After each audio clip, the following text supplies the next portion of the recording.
नमस्कार, दिन भर मीडिया नेटवर्क में आपका स्वागत है। आज हम एक ऐसे शख्स से आपको मिलवाने जा रहे हैं। नाम आपने सुना है, आपने फेसबुक के माध्यम से उसको देखा भी है।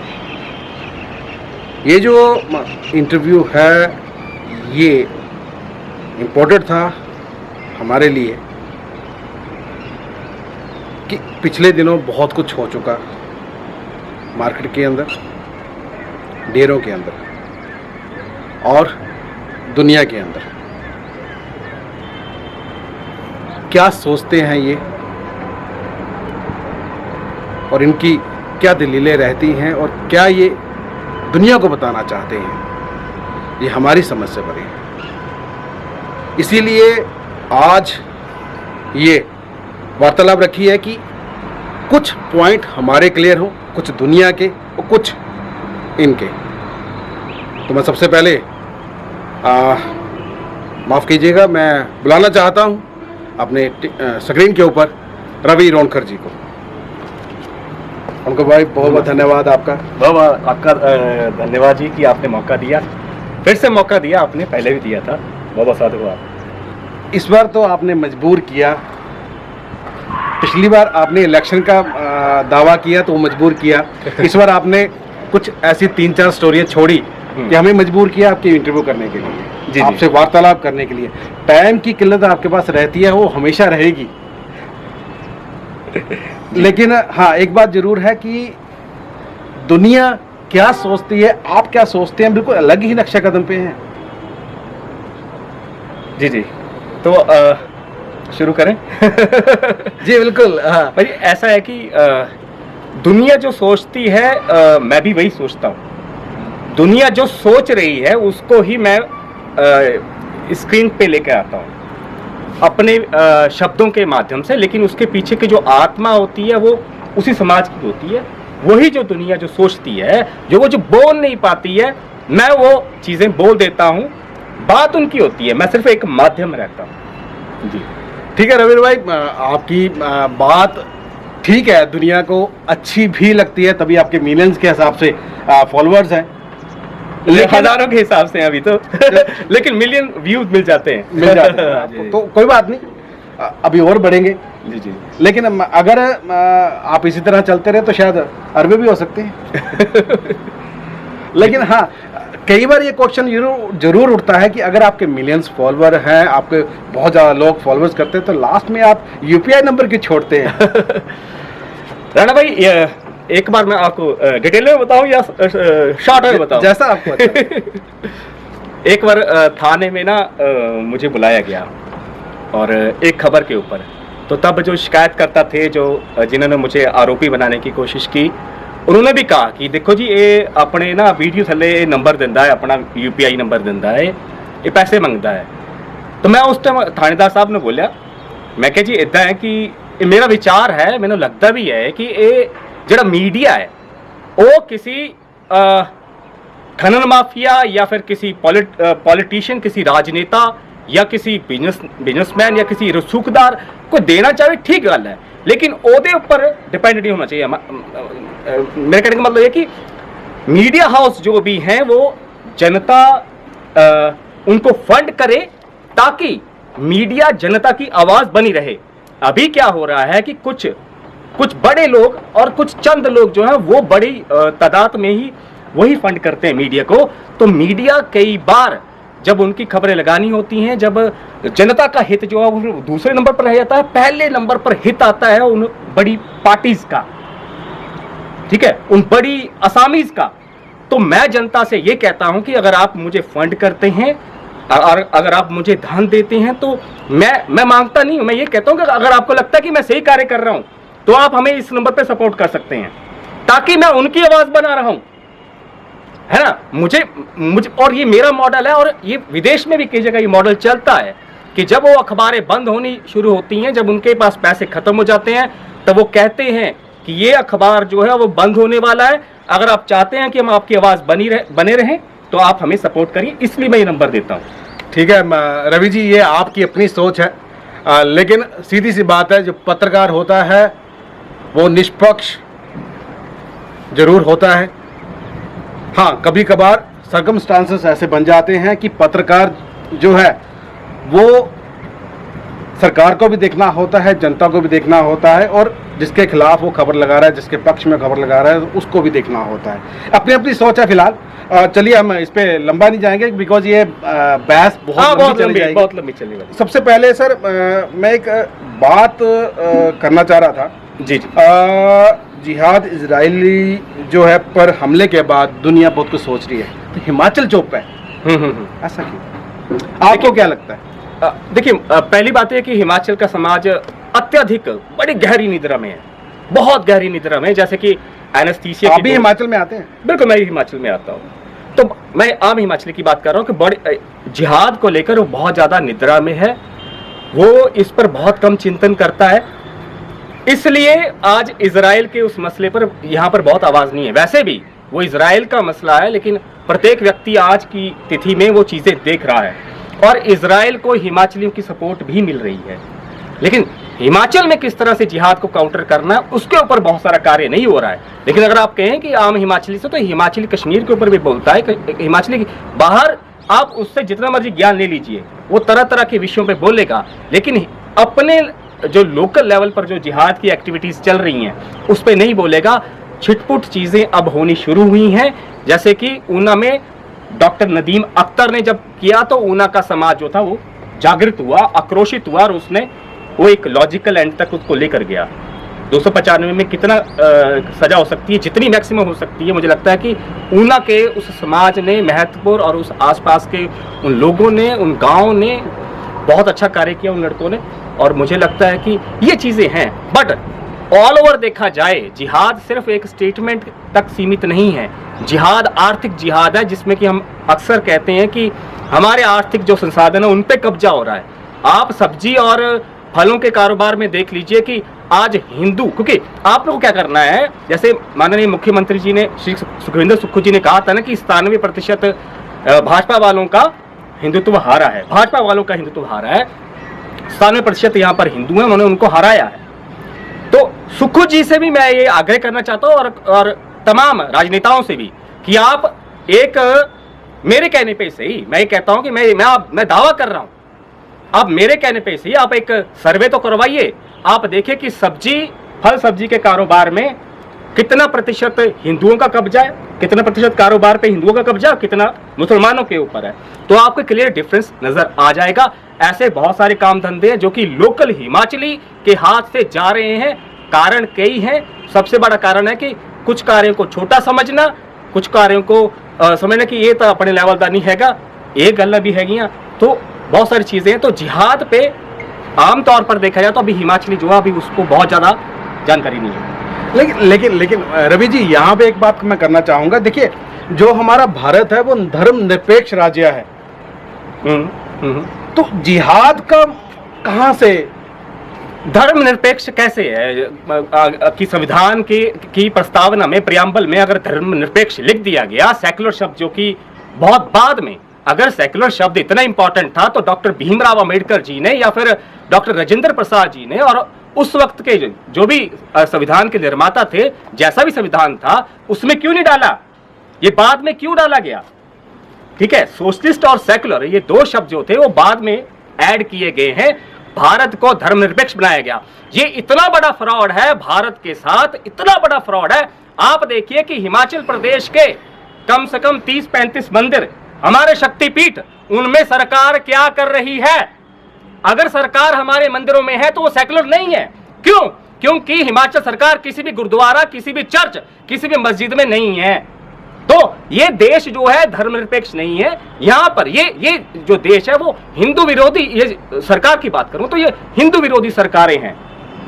धर्मनिरपेक्ष तो बहुत अलग बात है, और धर्मनिरपेक्ष भारत का कॉन्सेप्ट नहीं है। ये किसी का चुराया हुआ कहें या फिर किसी की नकल मारकर ये सेक्युलर शब्द को मैं एक बहुत बड़ी गाली समझता हूं। ये एक अब्यूज है भारतीय समाज का और भारतीय संविधान का। सेक्युलर शब्द जो है उसका बहुत बड़ा मिसयूज हुआ है, ये एक तरह की चीटिंग है। ठीक है जी। और भारत जो है धर्मनिरपेक्ष तो है ही नहीं, हम इस शब्द को मानते ही नहीं है। तो रवि जी, ठीक है, आप नहीं मानते हैं, लेकिन अभी बात की आपने मंदिरों की, तो ये जो पीछे स्टोरी लगी आपकी जी जी डेरा की, जी ये क्या चीज थी? जी जी, वो तो आपने देख ही ली है, वो स्टोरी तो आपने देखी है। जी जी जी जी जी। नहीं, उस स्टोरी में क्या था, उस स्टोरी में साफ साफ था, ये तो हिंदू का, मैंने उसमें ये भी कहा है कि हमारे मंदिरों में सरकारें क्यों घुसती हैं, हमारे मंदिरों में। नहीं, एक तरफ तो कह रहे हैं कि नहीं नहीं नहीं नहीं नहीं, वही तो मैं कह रहा हूँ ना, देखो समाज सोया हुआ है ना जी, हमारा समाज जो है उसमें हिंदू समाज में कमी है, तभी तो कोई बाहर से आ रहा है। देखिए, मान लो कि आप कमजोर हैं तो क्या बाहर वाला आके आपको तोड़ दे? माना कि आप कमजोर हैं, आप निर्बल हैं, तो क्या बाहर वाला आके आपके घर पे कब्जा कर ले कि यार राणा जी कमजोर है, मैं इस पे कब्जा कर लेता हूं? नहीं, अगर सरकार अक्लमंद होती तो आपको ताकतवर करती, भाई एक काम कर, हम तुम्हें तगड़ा करते हैं, तो अपना घर ऐसे ऐसे कर। मतलब आपका यही कहना है कि युवाओं को सक्षम कर दो, वो अपने हिसाब से दुनिया बनाएंगे। सक्षम, समाज को सक्षम कर दो, युवाओं को सक्षम, बिल्कुल आप सही कह रहे हैं, लेकिन बहुत बड़ा आपने एक शब्द बोल दिया, इसके कई बड़े सारे मायने हैं। मैं ये कहता हूं कि सरकारें मंदिरों में घुसी, ठीक है, अगर आपको लगता है कि 97% हिंदू यहां पर है, उन्होंने आपको वोट दिया, तो हिंदू सरकार ही हुई, ठीक है जी, हिंदू सरकार ही हुई।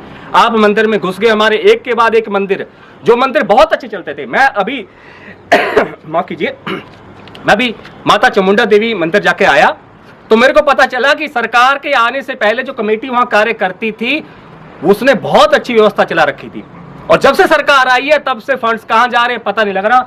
वहां पर भाई जी एक व्यक्ति के ठहरने की जगह नहीं है।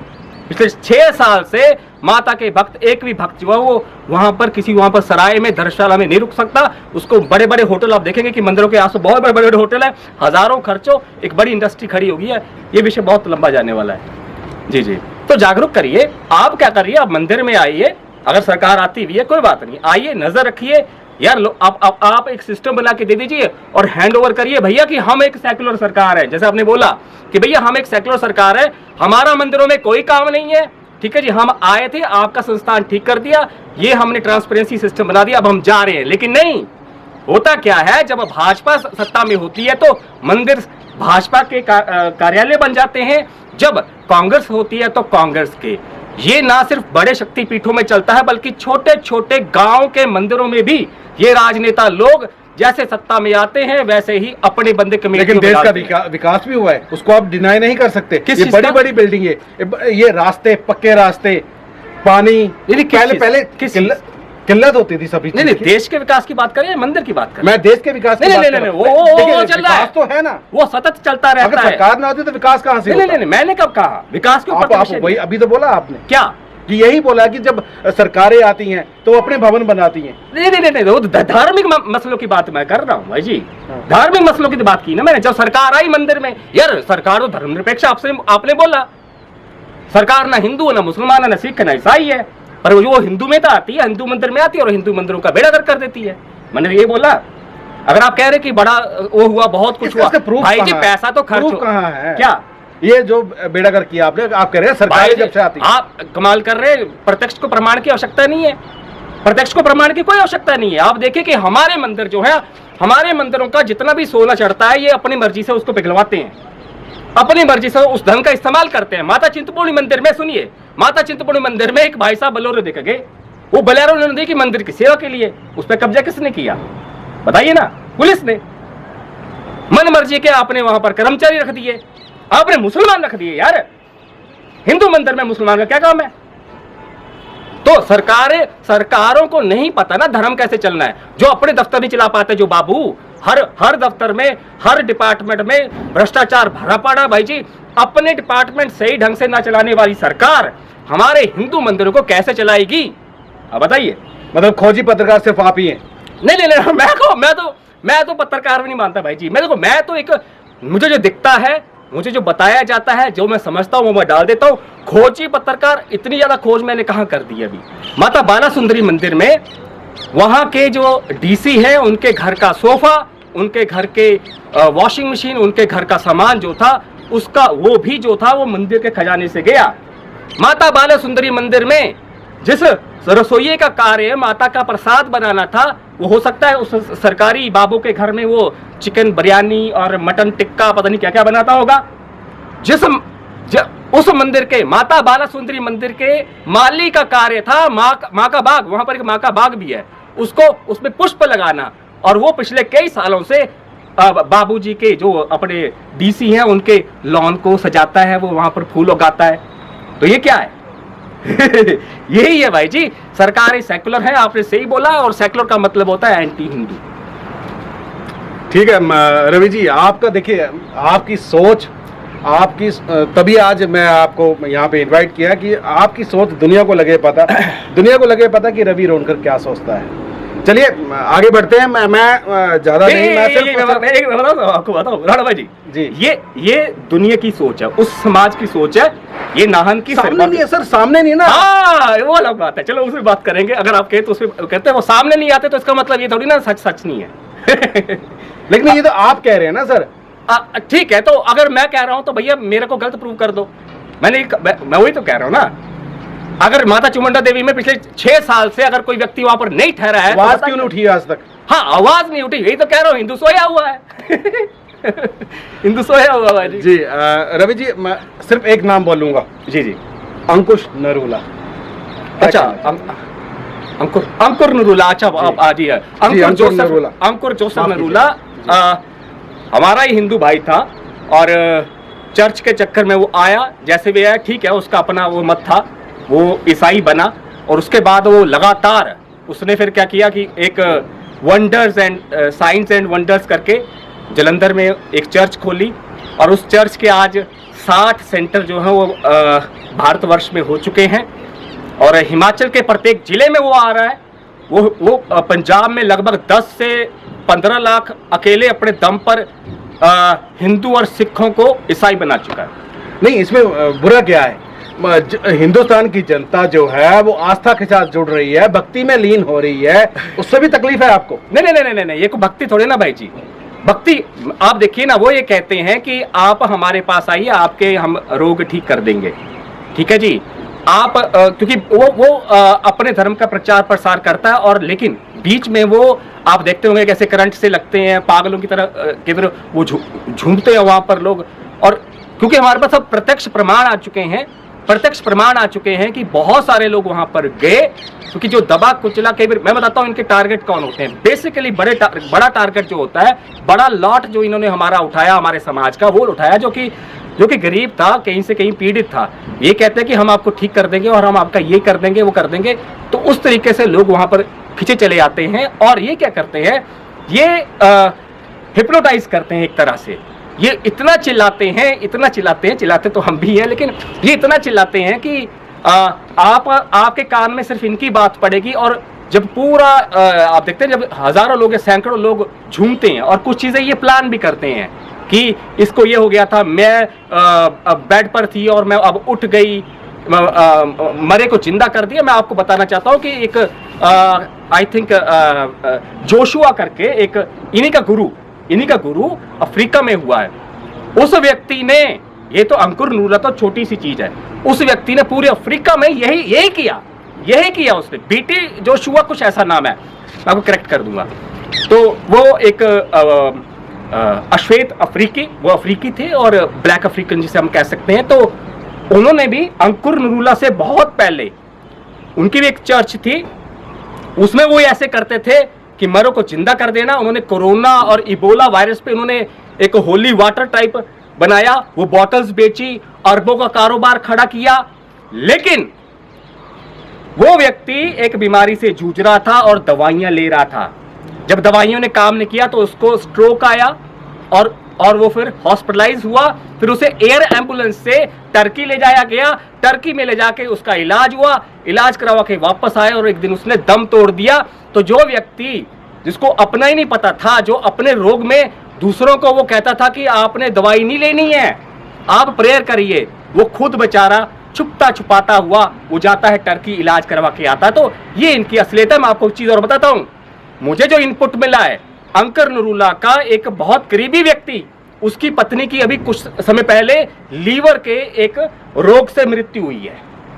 तो देखिए, उसका बड़ा खास व्यक्ति जो कि अक्सर दिखाई देता था उनके साथ, वो उनकी 38 या 39 वर्षीय पत्नी को नहीं बचा पाया। तो ये अंकुर नरूला है। तो मैं हिमाचली से आपके माध्यम से कहना चाहता हूं कि ये 12 के 12 जिलों में चर्चे खोलने जा रहे हैं, तो आप अभी पालमपुर में एक खुली, आप उसका पुरजोर विरोध करिए। ठीक है रवि जी, ये तो थी बात पिछली। अब एक लेटेस्ट कांड हुआ है, आपने तो पूरा रास्ता ही मोड़ दिया, बडाला हत्याकांड। देखिए, बडाला हत्याकांड में जब एक्चुअली मुझे रात को 11 बजे खबर पता लगी थी, मैं बाहर माता चामुंडा देवी वहीं से वापस आ रहा था, फिर कालेश्वर रुका, कालेश्वर से वापस आ रहा था, तो रात को मुझे खबर पता लगती है। खबर पता लगी तो फिर मैं अगले दिन मैंने इन्वेस्टिगेशन शुरू की। खबर ये पता लगी, पहली खबर तो ये पता लगी कि भाई जी एक रेड पड़ी है, आपके माध्यम से, आपके चैनल से ही मुझे पता लगा था। तो उसके बाद फिर अगले दिन फिर मैं वहां गया। मेरे को ये रास्ते में मुझे याद है कि आपने शेयर किया, आपने ब्रेक की थी खबर वो। उसके बाद फिर मैं अगले दिन जाता हूं तो पता लगता है कि ये चीज हुई है। फिर मैं थोड़ा इन्वेस्टिगेट किया तो ये मालूम पड़ा कि वो व्यक्ति पिछले 20-25 सालों से लगातार पूरे गांव को टेरर में रखता था, और जिन भाई जी के साथ, प्रमोद पाल भाई जी के साथ उसने ऐसा किया, उनकी नृशंस हत्या की, पाल भाई ने भी इसको कई बार सपोर्ट किया। इसको आवश्यकता पड़ती थी, पाल भाई इसको सपोर्ट करते थे, उसने उस व्यक्ति का हत्या कर दी।